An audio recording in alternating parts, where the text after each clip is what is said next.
This is a short animation that will help you maximize the efficiency of your construction site when receiving Boreal pallets onto your property. Make sure you have enough access for delivery and unloading. A site accessibility form will be sent to you to ensure compliance.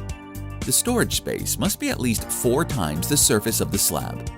The lifting equipment that will unload the pallets must be equipped with forks, and it must have a lifting capacity of 5,000 pounds and a range of 12 feet. Lay boards on the ground to avoid placing the pallets directly on the ground. On your slab, indicate the numbers of walls by consulting your plan provided by Boreal, respecting the orientation of your house. When unloading the pallets, make sure to place the pallets identified with a wall number next to the corresponding wall. Note that several pallets may be necessary to build a wall depending on the model of Boreal cottage chosen. If the site is not accessible due to a slope or the presence of trees, place the pallets in the logical order of assembly. Do not stack wall pallets on top of each other unless you keep the lifting equipment for the duration of the job.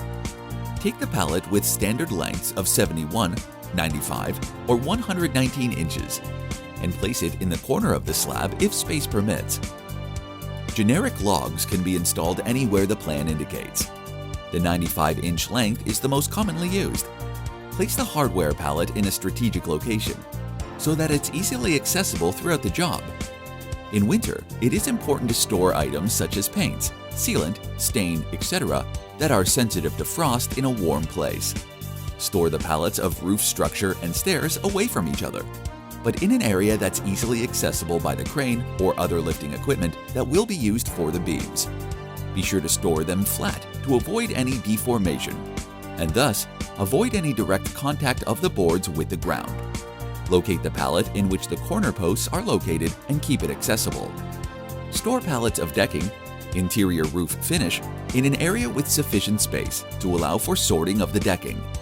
At the time of the installation, in order to avoid the deformation of wood, the decking will have to be sorted for a saving of time to the assembly and to decrease the losses during the cut. If necessary, the pallets of decking can be brought closer to the building when the crane for the installation will be on the construction site. Place pallets of insulation and miscellaneous wood aside, as they will be used last. Insulation pallets can be stacked on top of each other. Place pallets of roofing sheets and bending sheets out of the way, making sure nothing is stored on top of them. After unloading, make sure that the pallets are still well protected without tearing the canvas. If this is not the case, take the time to repair them to keep them safe from water.